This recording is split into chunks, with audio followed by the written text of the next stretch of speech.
Halo, assalamualaikum warahmatullahi wabarakatuh. Selamat pagi, selamat siang, selamat sore, selamat malam dimanapun Anda berada.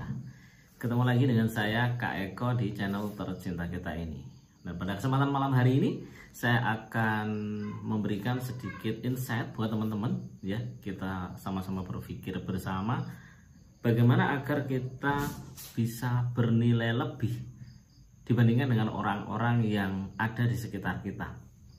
Nah, simak video ini terus sampai selesai ya, karena ada 3 tahapan penting yang hampir semua orang mengalami tahapan ini, termasuk saya juga mengalami proses ini, dan mungkin Anda sudah sedang mengalami. Yang pertama ini teman-teman, di dalam kehidupan ini kita belajar ya, apapun itu ya, kita belajar sesuatu, baik itu kita suka atau tidak, baik itu kita butuhkan atau tidak. Sama kayak Anda mungkin waktu kita sekolah, kita harus mempelajari semua pelajaran, kadang sampai 15 pelajaran, 20 pelajaran, bahkan kadang-kadang kita tidak adil ya, guru saja hanya menguasai 1 bidang mata pelajaran. Taruhlah ada guru bahasa Inggris, kalau Anda tanya tentang kimia, fisika, ya tidak semua guru paham itu, bahkan banyak yang sudah lupa dengan pelajaran itu. Termasuk saya juga waktu sekolah hampir semua pelajaran saya ikuti ya, saya pelajari, saya pahami. Tapi ketika saya sudah mengajar, mengampu 1 pelajaran tertentu, maka saya akan lebih fokus ya mendalami mata pelajaran yang saya ampu itu atau yang saya pelajari itu, sehingga pelajaran-pelajaran lain yang tidak ada hubungannya dengan saya ya tidak akan saya pelajari lagi. Bahkan kalau ada yang nanya, mungkin saya sudah nggak tahu jawabannya apa. Apakah salah? Enggak. Karena kita berproses teman-teman. Jadi waktu kita masih belajar, memang harus belajar semua hal. Ya, semua ilmu harus kita pelajari. Ya, walaupun pada suatu saat kita harus memilih pelajaran-pelajaran apa, ilmu-ilmu apa yang memang kita butuhkan dan memang harus kita perdalam lagi. Nah, setelah kita belajar sesuatu, maka hal yang kedua adalah kita harus memilih atau menjadikan apa yang kita pelajari itu sebagai sebuah hobi atau sebuah pekerjaan. Ketika kita punya pekerjaan tertentu, maka kita harus menambah skill-skill kita di bidang pekerjaan itu. Contoh, waktu saya jadi guru, mungkin saya harus nambah pelajaran untuk belajar ngetik misalnya, membuat Microsoft Word, kemudian membuat PowerPoint, kemudian menganalisa nilai dengan Excel dan lain sebagainya. Itu hal-hal yang bahkan dulu waktu saya sekolah itu juga tidak pernah saya pelajari, dan mau tidak mau skill itu harus saya tambah, harus saya pelajari, karena selain itu sebagai pekerjaan, itu juga tuntutan ya, walaupun mungkin kita tidak begitu suka ya, kita nggak hobi tentang itu. Jadi setelah kita mempelajari sesuatu, hal kedua adalah kita harus menambah skill di 1 bidang tertentu, di hobi yang kita sukai mungkin ya, supaya pekerjaan kita bisa lebih optimal. Kemudian hobi kita juga akan lebih berwarna. Contoh, kita punya hobi otak-atik HP misalnya, kita harus menguasai spek-spek HP gitu kan, kameranya berapa megapiksel, kemudian yang bagus tuh RAM-nya berapa dan lain sebagainya. Ini secara tidak langsung kalau kita memang hobi, walaupun itu bukan pekerjaan kita akan nambah skill di situ. Nah, kalau kita sudah menyukai sesuatu, kita sudah fokus di 1 bidang tertentu, nah ada 1 langkah lagi supaya teman-teman itu nilainya bisa lebih bagus, nilainya bisa lebih tinggi daripada orang kebanyakan yang ada di sekitar kita. Yaitu apa? Yaitu yang ketiga ya, jadilah profesional di 1 bidang yang memang teman-teman geluti di situ. Entah itu digeluti karena hobi atau digeluti karena memang profesi, atau digeluti karena pekerjaannya tadi. Misalnya teman-teman menjadi pekerja kantor misalnya, di situ teman-teman harus jadi profesional di 1 bidang yang itu kadang tidak mungkin bisa diikuti oleh orang lain ya. Atau contoh saya bilang begini, di sekolah mungkin karena dulu saya basicnya ngajar ya, ketika teman-teman hanya menjadi seorang guru biasa yang kualitasnya sama dengan guru-guru yang lain, mereka punya hobi yang sama, punya skill yang sama, punya kemampuan yang sama, maka ketika teman-teman tidak ada atau teman-teman ini misalnya keluar dari sekolahan itu, maka akan mudah sekali teman-teman akan digantikan oleh orang lain. Sama kayak Anda ketika kerja di satu perusahaan, kemudian Anda punya skill rata-rata.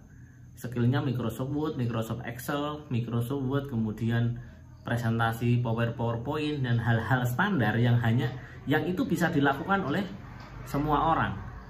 Nah, ketika Anda tidak bekerja di situ lagi, atau Anda memutuskan untuk resign, atau Anda membuat kesalahan yang itu bisa menurunkan nilai dari perusahaan, maka Anda akan mudah sekali untuk diganti.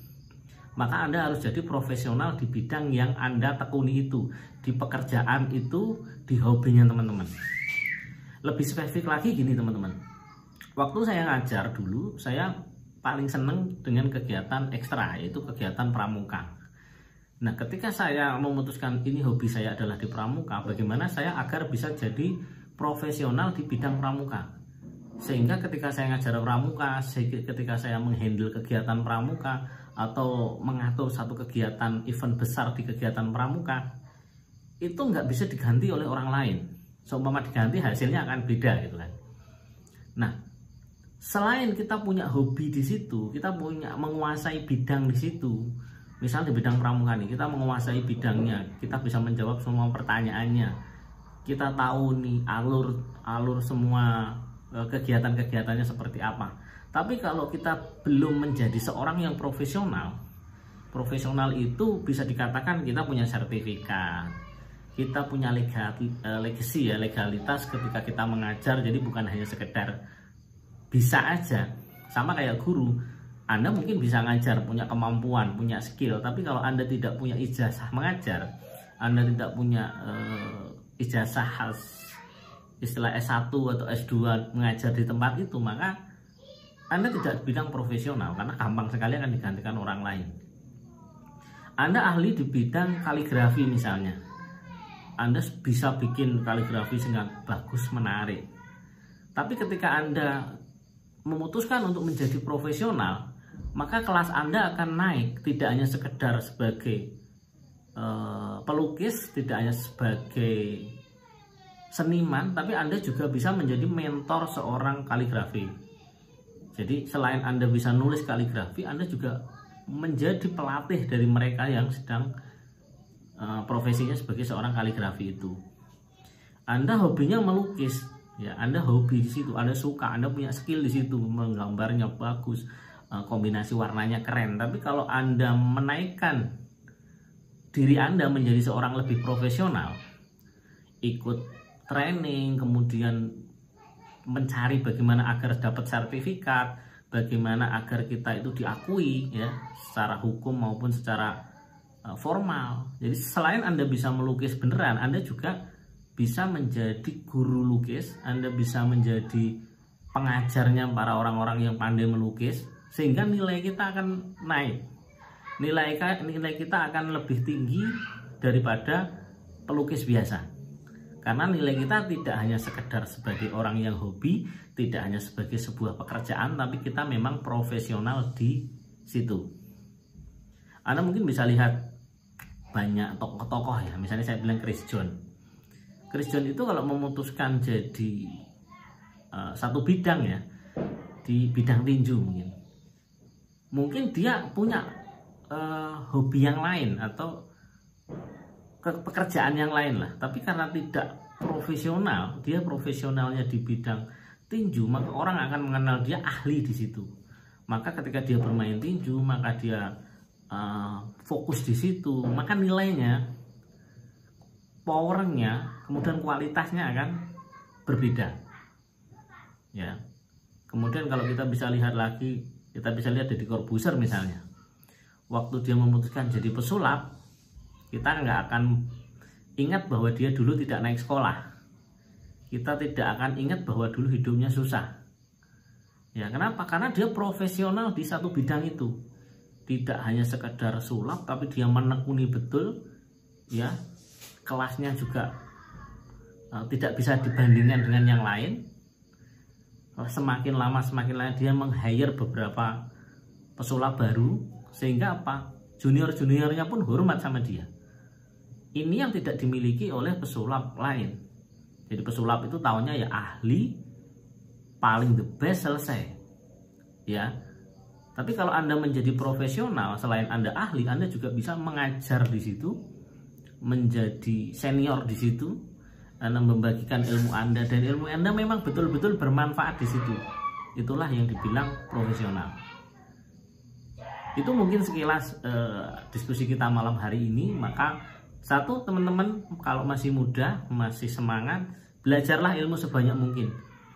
Mungkin semua ilmu tidak berguna di suatu saat nanti, tidak semuanya berguna. Tapi yakinlah ada salah satu ilmu nanti yang teman-teman tidak sangka itu akan berdampak besar pada kehidupannya teman-teman. Contoh saya pribadi, dulu waktu sekolah tidak begitu suka dengan pelajaran olahraga. Karena postur saya yang tidak maksimal gitu kan. Kalau main sepak bola paling hanya tukang ngambilin bola, kemudian main volley selalu bagian cadangan. Sehingga saya kalau pelajaran olahraga nggak begitu semangat, karena yang main pasti yang gede-gede, yang badannya tinggi-tinggi, yang ototnya besar-besar gitu kan. Tapi ketika saya lulus sekolah kemudian menjadi guru di salah satu sekolah madrasah aliyah, saya malah jadi guru olahraga teman-teman. Saya harus ngajarin tekniknya, saya harus praktekkan caranya seperti apa. Ya kebetulan dulu waktu pelajaran olahraga walaupun saya nggak begitu suka, tapi saya nggak benci-benci banget. Sehingga sedikit teknisnya saya paham, cara mempelajarinya gimana saya paham, aturan-aturan dalam permainannya saya juga mengerti. Nah itu, makanya walaupun saya dulu ahli, senang sekali di matematika, senang sekali di fisika, di kimia, tapi di lapangan ternyata saya malah ngajarnya olahraga. Kuliahnya malah jurusannya juga agama, agak berbeda ya. Kemudian ngajar, malah belum pernah saya ngajar agama di sekolahan, ngajarnya olahraga, ngajarnya sejarah, kesenian. Nah itu artinya apa? Semua ilmu yang kita pelajari memang semuanya tidak akan berguna atau kita pakai di kehidupan yang akan datang. Tapi kalau Anda tidak belajar semua ilmu itu di masa sekarang, maka Andanya yang tidak akan berguna. Karena peluang itu, momentum itu datangnya kita tidak bisa sangka. Kebetulan waktu itu yang dibutuhkan guru olahraga udah kita masuk dulu. Setelah di situ kita bisa milih mau ngajar yang mana, gurunya yang luang yang mana, dan sebagainya. Ya, jadi satu itu pelajari semua ilmu yang Anda bisa pelajari, mumpung waktu Anda masih longgar, mumpung kebutuhan Anda juga masih belum sibuk dengan pekerjaan, belum sibuk dengan keluarga ya. Maksimal pelajari semua hal. Yang kedua, carilah hobi yang Anda bisa ahli di situ. Ya. Carilah hobi yang Anda bisa jadi orang profesional di situ.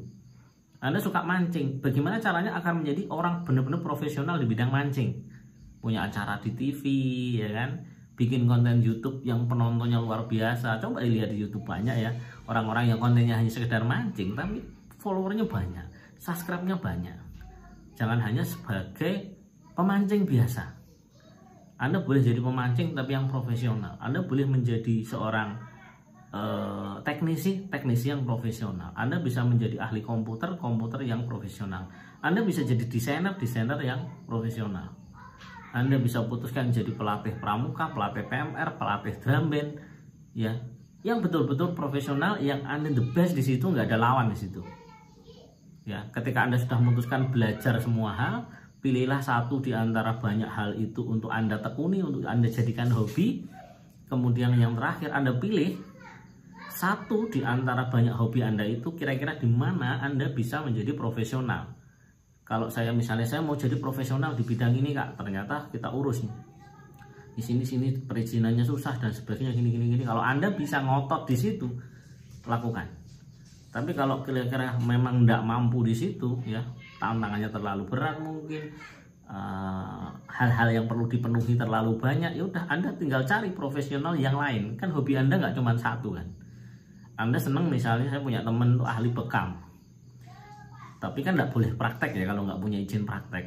Akhirnya dia cari sertifikatnya, dia urus sana urus ini, ternyata katanya beliau susah mas, harus ngurus ini ngurus itu, biayanya begini begitu. Lah kamu mampu nggak? Kamu yakin nggak? Kalau yakin teruskan, kalau memang nggak yakin cari hobi yang lain. Hobinya apa selain bekam? Oh hobinya bisnis, yuk tekuni. Jadilah profesional di situ. Belajar sama orang yang memang sudah profesional gitu kan banyak sekarang bisa dicari. Biaya bisa kita usahakan, tapi kemauan dan keinginan nggak bisa ditawar. Anda mau atau tidak, Anda serius atau tidak, itu yang membuat nanti Anda menjadi profesional atau tidak.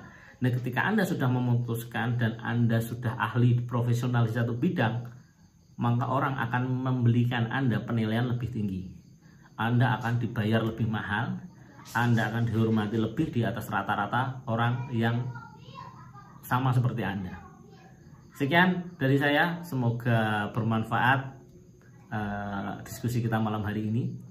Yang mau kita ke depan saya akan sering bagikan pengalaman-pengalaman kita di bidang seperti ini ya, curhat, cerita.